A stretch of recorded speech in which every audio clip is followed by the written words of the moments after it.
उस यात्रा का प्रारंभ है जो एक संकल्प से प्रारंभ हुई और आज करोड़ों जीवनों तक पहुंच चुकी है। जय गुरुदेव। परम पूज्य गुरुदेव, ವಿಶ್ವದ ಸರ್ವಪ್ರಿಯರು, ಭಾರತದ ಮಾನನೀಯರು, ಪ್ರಧಾನಮಂತ್ರಿ ಶ್ರೀ ನರೇಂದ್ರ ಮೋದಿಜಿ, ಗಣ್ಯರು, ಇಲ್ಲಿ ಉಪಸ್ಥಿತರಿರ ಎಲ್ಲರೂ, ಪ್ರೀತಿಯ ಭಕ್ತರು, ತಮಗೆ ಆರ್ಟ್ ಆಫ್ ಲಿವಿಂಗ್ನ 45ನೇ ವರ್ಷದ ಈ ಐತಿಹಾಸಿಕ ಸಂಭ್ರಮಕ್ಕೆ ಹೃತ್ಪೂರ್ವಕ ಸ್ವಾಗತ। यह अत्यंत हर्ष का क्षण है कि आज हमारे समक्ष भारतवर्ष के जनमानस में बसे माननीय प्रधानमंत्री श्री मोदी जी साक्षात उपस्थित हैं।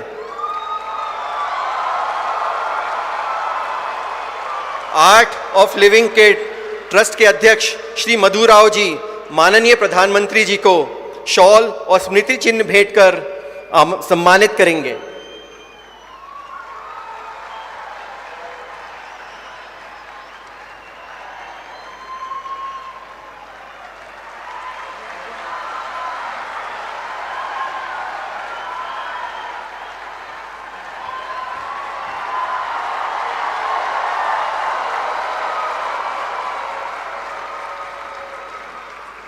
माननीय प्रधानमंत्री जी, आर्ट ऑफ लिविंग परिवार की ओर से आपका हार्दिक स्वागत है।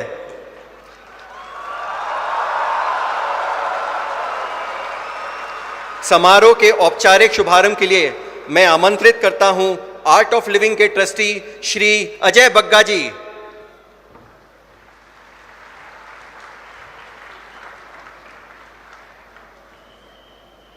जय गुरुदेव। परम पूज्य गुरुदेव, भारत के यशस्वी और सर्वप्रिय प्रधानमंत्री श्री नरेंद्र मोदी जी, देश विदेश से पधारे विशिष्ट अतिथिगण और मेरे प्रिय भाइयों और बहनों, आज 122 देशों से आर्ट ऑफ लिविंग के 100 करोड़ साधकों के विशाल और वैश्विक परिवार की ओर से मैं हमारे आदरणीय प्रधानमंत्री जी का इस पावन भूमि पर हृदय की गहराइयों से सहर्ष स्वागत एवं अभिनंदन करता हूं।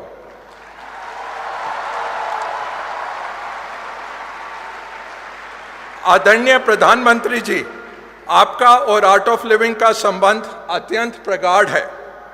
भारतीय सनातन पद्धति का वसुदैव कुटुंबकम का जो उद्घोष है, उसी पथ पर अग्रसर होते हुए आर्ट ऑफ लिविंग के कार्यक्रमों को आपका हृदय स्पर्शी प्रोत्साहन सदैव प्राप्त हुआ है।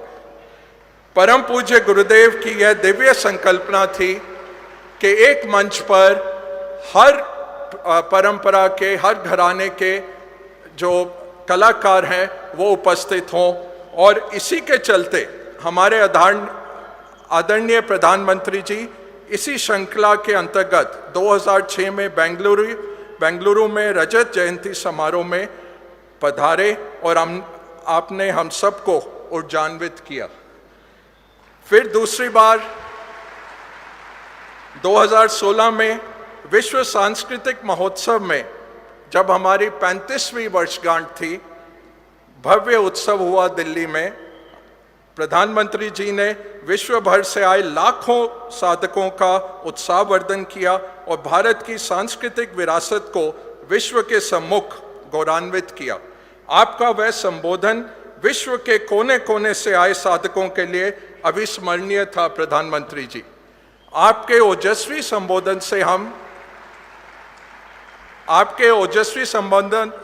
से हम सब एक नवीन ऊर्जा और कर्तव्य निष्ठा से प्रफुल्लित हो जाते हैं। हमारे आदरणीय प्रधानमंत्री जी, आज 45वीं वर्षगांठ के पावन अवसर पर इस भव्य ध्यान मंदिर का आपके कर कमलों द्वारा लोकार्पण हमारे लिए अत्यंत हर्ष, उल्लास और गौरव का प्रतीक है। पिछले 45 वर्षों में पूज्य गुरुदेव के मार्गदर्शन से आर्ट ऑफ लिविंग ने सेवा, मानवीय मूल्यों, शिक्षा, ध्यान, आयुर्वेद, पर्यावरण संरक्षण, संघर्ष समाधान, आघात राहत, नदी पुनर्जीवन, ग्रामीण विकास और तनाव मुक्त समाज निर्माण के क्षेत्र में विश्व भर में विलक्षण एवं अद्भुत कार्य किया है। 100 करोड़ लोगों के जीवन में आशा, शांति और आत्मविश्वास का दिव्य संचार हुआ है। करोड़ों साधकों की यह आकांक्षा थी प्रधानमंत्री जी, आपके ही कर कमलों द्वारा इस भव्य ध्यान मंदिर का मंगल आरंभ हो।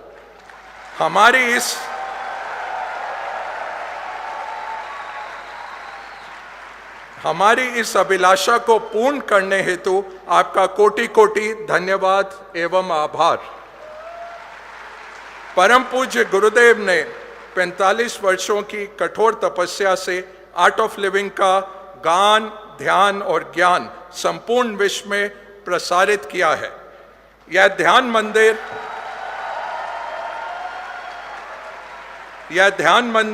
साधना सेवा सत्संग की त्रिवेणी को और अधिक पुष्ट एवं सुदृढ़ करेगा। प्रधानमंत्री जी, आपका 38,000 आर्ट ऑफ लिविंग शिक्षकों, सभी ट्रस्टीज और लाखों कार्यकर्ताओं द्वारा पुनः हार्दिक स्वागत एवं सविनय अभिनंदन। जय हिंद, जय गुरुदेव।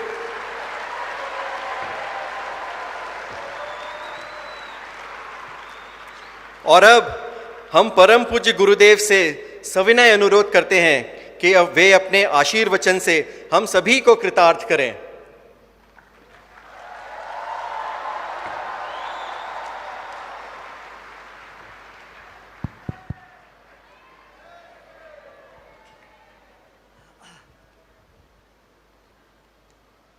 विश्व के परम मित्र, भारत माता के अमूल्य पुत्र, श्रेष्ठ पुत्र और हम सबके आत्मीय और बहुत सम्मानित प्रधानमंत्री जी श्री नरेंद्र मोदी जी, आपने जीवन का हर पहलू पर प्रभाव कर दिया है। देश और विदेश में आपका जो पहलू है, देश को शांतिपूर्ण, हर देश को शांति की ओर ले जाना है, वसुधैव कुटुंबकम का एक उद्गार आप उठाते रहे हैं।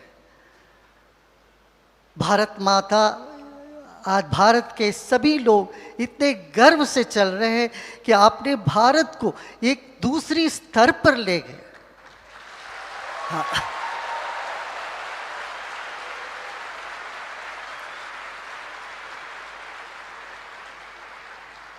गंदगी, गरीबी और अव्यवस्था से लोगों को उठा के देश को एक नई पहचान आपने दिया।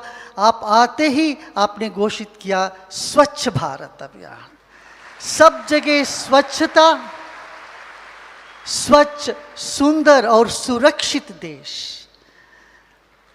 आप जरा मुड़ के देखिए कितना असुरक्षित महसूस कर रहे थे, आज देश में वो बात नहीं रही। पूरी तरह से ये जो जिसको रेड टेरर कह के कहते हैं वो पूरी तरह से समाप्त हो गया। ऐसे कई जगह हिंसा से मुक्त कर दिया देश को और देश में एक नई ऊर्जा आपने जगाया। जब हम विदेश में जाया करते थे 45 साल से, लोगों को मन में ये आशा नहीं थी कि वो कहते थे कि हिंदुस्तान कभी भी ऐसा नहीं हो सकता यहाँ जैसे। उन सब की धारणा को आपने गलत सिद्ध किया। कम समय में 10 साल में आप देखो, भारत जो मांगने वाला देश से आपने देने वाला देश बना दिया।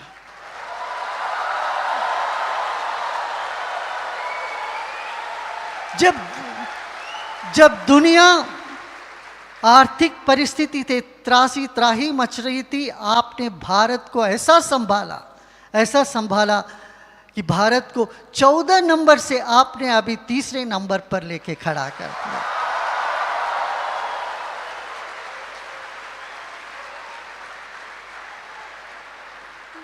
अयोध्या में श्री राम जी एक टेंट में बसते थे कितने साल से, आपने उसका सारी बाधाएं हटाकर ऐसा पहल किया है, भव्य मंदिर, और मंदिर के एक एक नकाशे काम से सब कुछ लेके आपने पूरी तरह से उसमें ध्यान देके भारत को भव्य श्री राम मंदिर आपने प्रदान किया है।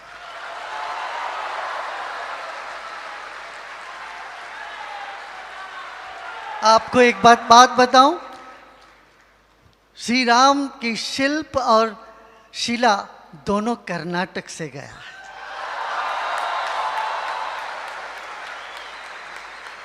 कर्नाटक की तो हनुमान जी की जमीन है, धरती है भाई, तो हनुमान जी की धरती से आपने, आपका अंतस्फुरणा रही होगी, यहीं से शिला और शिल्पी दोनों को आप ले गए और इतना भव्य मंदिर बना है।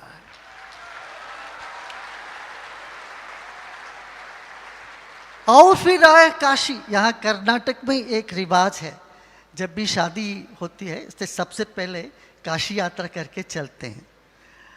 यहाँ के वधू वर जो है एक छाता और छड़ी लेके काशी यात्रा पे चलते हैं और वधू के माता पिता जाके उनको रोकते हैं, भाई काशी मत जाओ, इधर आ जाओ, मेरी पुत्री को आपको देते, उनसे बयां कर लो।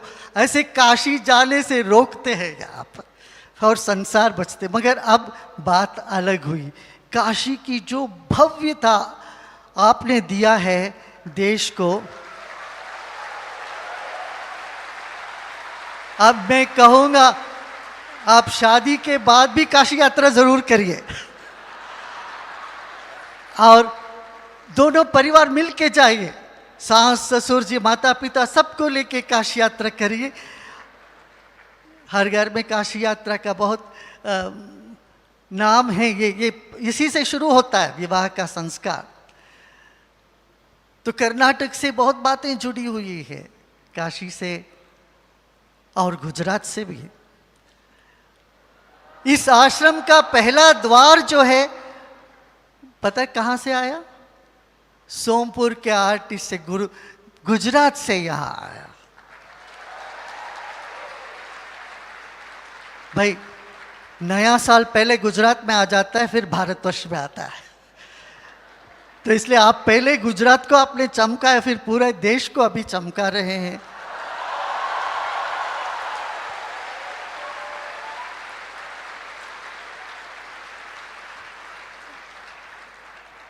आध्यात्मिक योग को आपने एक स्थानमान जो उनका डिजर्विंग स्थानमान था रहा, उसको आपने दिया है।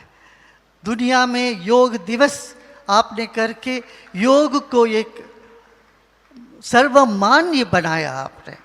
करोड़ों लोग योग, और खुद ही आप योगी भी, इसलिए आपसे बेहतर कौन हो सकता है ध्यान मंदिर का इनॉग्रेट करना।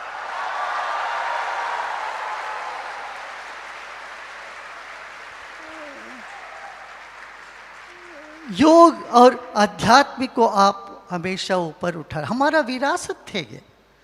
ऐसे ही आयुर्वेद जिसको कम उपलक्ष्य किया गया था, आयुर्वेद को आपने एक अलग मिनिस्ट्री बना के, आयुष मिनिस्ट्री बना के उसका आपने वो किया। कभी यहाँ जो हमारे जैसे जरा वृद्ध लोग बैठे, आपके मन में ये होगा ये भारत में ये सब का कब उत्थान होगा, इन सब को आपकी जो मन की इच्छा थी, दिल की जो चाह थी, आपने उस सब को पूरा किया। आपको शांत होने माने प्रशांत होने के लिए आप ये जितनी भी देश में बातें हैं, तरीके हैं, वो सब आपने अपनाया।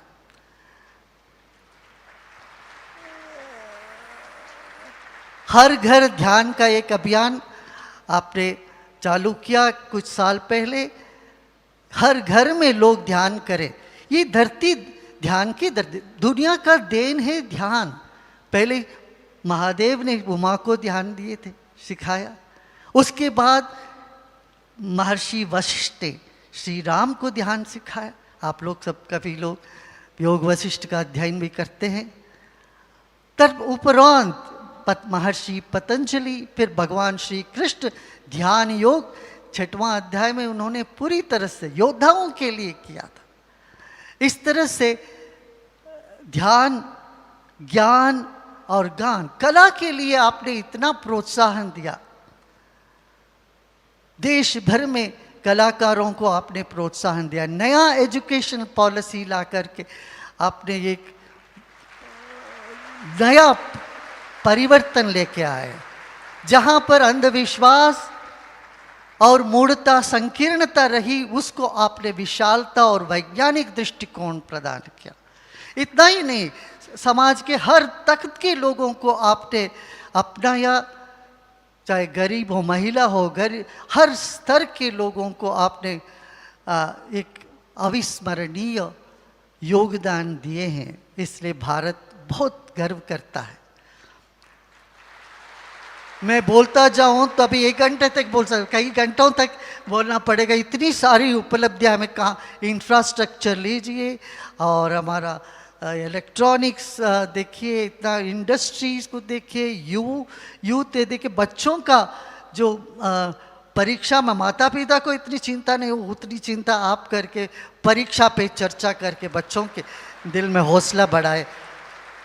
मगर अभी हम समय के अभाव से मैं इतना ही कहूँगा, आपको हम धन्यवाद नहीं देते हैं, इसलिए नहीं देते, धन्यवाद देने में पराया हो जाते हैं। आप अपनों को कोई धन्यवाद नहीं देते हैं, हमें अधिकार जमाते हैं। हमारे आप अपने हैं। हमारा आर्ट ऑफ लिविंग का मूल मंत्र है, आई बिलोंग टू यू, हम तेरे हैं, मैं तेरा हूँ। यही तो हमारा उद्गार ही यही है। इसलिए आप अपने ही स्थान पर आए हैं।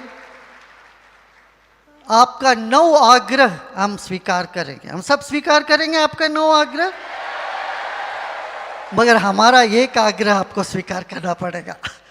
वो एक आग्रह ये होगी, आप देश को ऐसे ही नेतृत्व से देश को और आगे बढ़ाते जाइए और आप दीर्घायु रहिए। ये आपसे हमारा आग्रह है। आपका जो नेतृत्व ये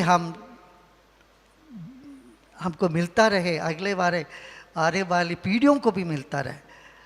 अब मैं 2-4 शब्द अपने आर्ट ऑफ लिविंग के जितने वॉलंटियर है, प्रशिक्षक के, उनके बारे में बोलूँगा।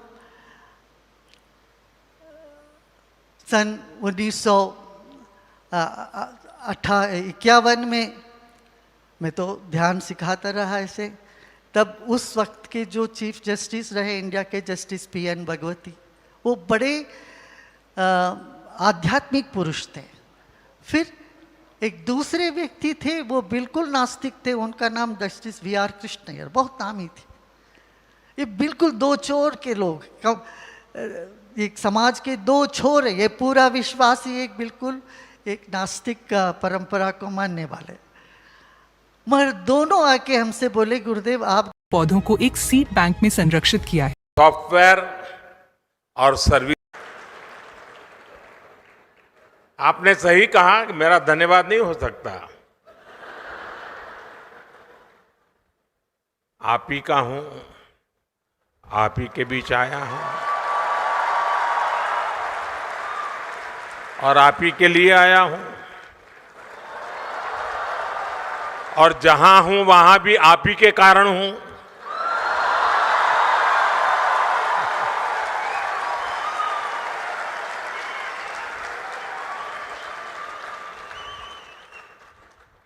आज गुरुदेव के 70 साल का एक कार्यक्रम है,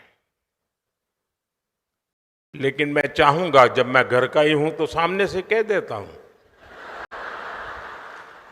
कि जब आपका शताब्दी समारोह होगा तब मैं भी फिर से एक बार आऊंगा।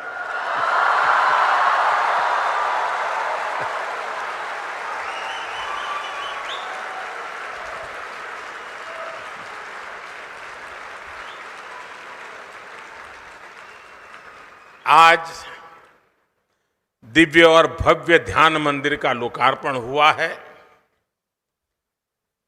जब संकल्प स्पष्ट हो और सेवा भाव से कार्य किया जाए तो हर प्रयास का सुखद परिणाम मिलता है।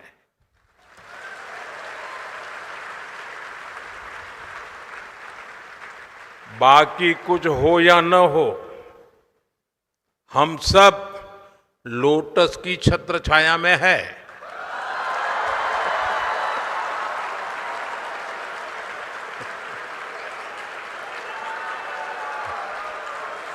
जैसे जैसे समय आता जाए ताली बजाते जाइए।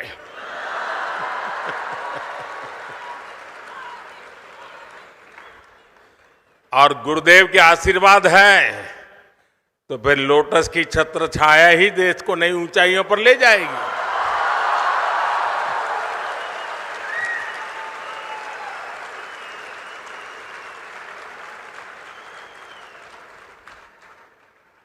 मैं आर्ट ऑफ लिविंग परिवार को इस ध्यान मंदिर के लिए अनेक अनेक शुभकामनाएं देता हूं। साथियों, बेंगलुरु का माहौल, यहां का वातावरण कुछ अलग ही होता है।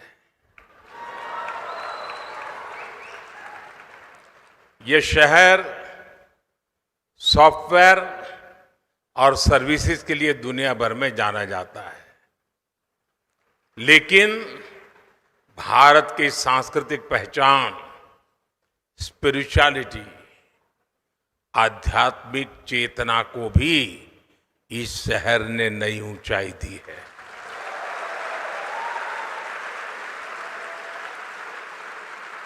योग, ध्यान, प्राणायाम भारत के संस्कारों का अभिन्न हिस्सा रहे हैं। जैसा गुरुजी ने कहा, आज दुनिया भर के लोग भारत के इन आध्यात्मिक संस्कारों से प्रभावित हैं और इन्हीं पुरातन संस्कारों से भारत की भी अनेक संस्थाओं को प्रेरणा मिलती रही है। साथियों, इसी प्रेरणा से श्री श्री रविशंकर जी ने 45 वर्ष पहले आर्ट ऑफ लिविंग के रूप में एक बीज बोया था। आज वो एक विशाल वटवृक्ष के रूप में हमारे सामने है। इस वटवृक्ष की हजारों शाखाएं दुनिया भर में अनगिनत लोगों के जीवन को स्पर्श कर रही हैं। और मुझे विदेश में जहां जहां जाना पड़ता है सरकारी काम के लिए, तो कोई न कोई आप वाला मिल ही जाता है।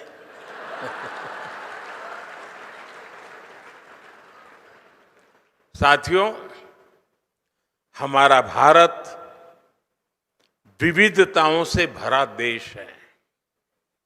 इतनी भाषाएं, इतनी परंपराएं, अलग अलग रीति रिवाज, उपासना के अलग अलग तरीके, जब हम इसे देखते हैं तो एक स्वाभाविक प्रश्न हम सबके मन में आता है, आखिर इन सभी सुंदर विविधताओं को जोड़ने वाला मूल तत्व क्या है? इसका उत्तर है स्वयं के लिए नहीं, बल्कि दूसरों के लिए जीना।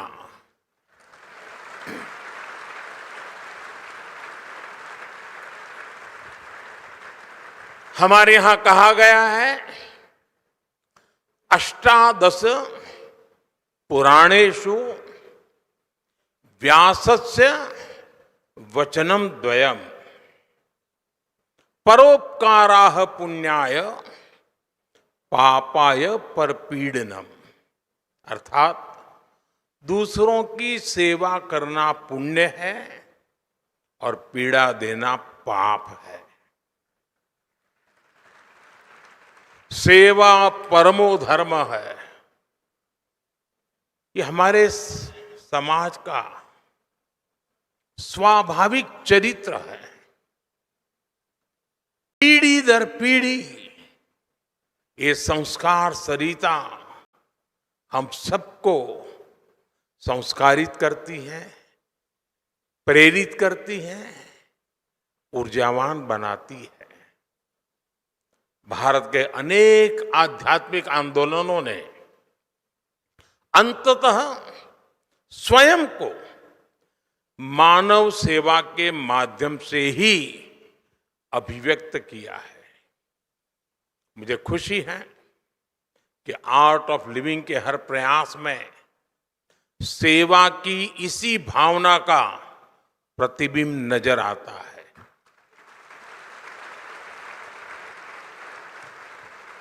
अभी जो वीडियो दिखाया गया, सेवा ही सेवा है, उसमें लोगों का ही कल्याण है। मैं आर्ट ऑफ लिविंग की यात्रा से जुड़े हर वॉलेंटियर को अपनी हार्दिक शुभकामनाएं देता हूं। साथियों, कोई भी अभियान तब सफल होता है जब उसके साथ समाज की शक्ति जुड़ जाती है। इसलिए ऐसे हर महत्वपूर्ण मिशन के लिए समाज की शक्ति को जागृत करना बहुत आवश्यक है।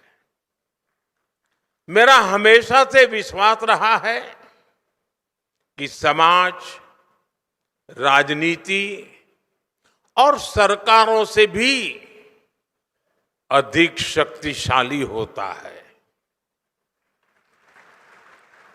और कोई भी सरकार तभी सफल हो सकती है जब समाज स्वयं राष्ट्र निर्माण में सक्रिय भागीदारी निभाता है।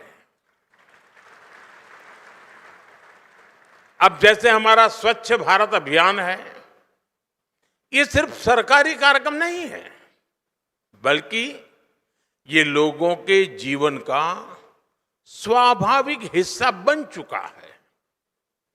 अब ये समाज की शक्ति से ही आगे बढ़ रहा है। साथियों, जब समाज सक्रिय हो जाता है, तब देश की सबसे बड़ी चुनौतियों का भी सामूहिक समाधान निकाला जा सकता है। ये देखना बहुत ही सुखद है कि आर्ट ऑफ लिविंग संस्था भी हमेशा से समाज की इस शक्ति को साथ लेकर चलती है। आप सभी ने विकास से जुड़े कार्यक्रमों में सोशल अप्रोच को बहुत महत्व दिया है। चाहे वृक्षारोपण अभियान हो या रूरल स्मार्ट विलेज सेंटर्स हो, महिलाओं और जनजातीय समाज को सशक्त बनाने वाले कार्यक्रम हो या फिर कैदियों के मानसिक स्वास्थ्य को बेहतर बनाने वाला अभियान हो, ये सभी प्रयास देश और समाज की विकास यात्रा के उसमें महत्वपूर्ण योगदान देने वाले होते हैं। साथियों, मैं एक और बात के लिए यहां उपस्थित हर व्यक्ति की प्रशंसा करूंगा, और वो है युवा शक्ति पर फोकस।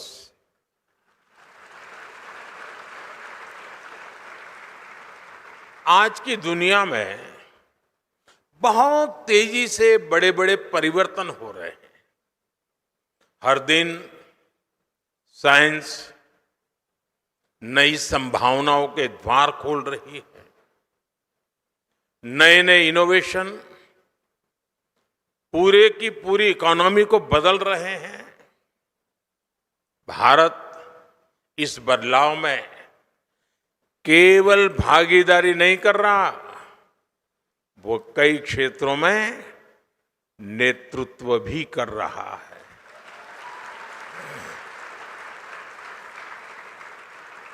हमारी डिजिटल क्रांति ने भारत को डिजिटल पेमेंट में ग्लोबल लीडर बनाया है।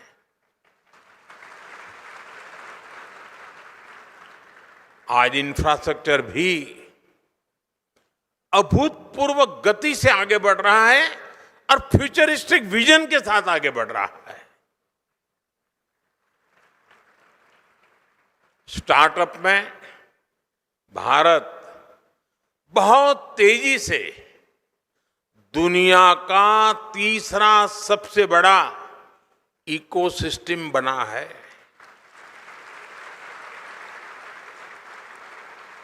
हमारे युवा आज स्पेस में अपनी सैटेलाइट भेज रहे हैं। देश की ऐसी सभी उपलब्धियों का सबसे बड़ा कारण है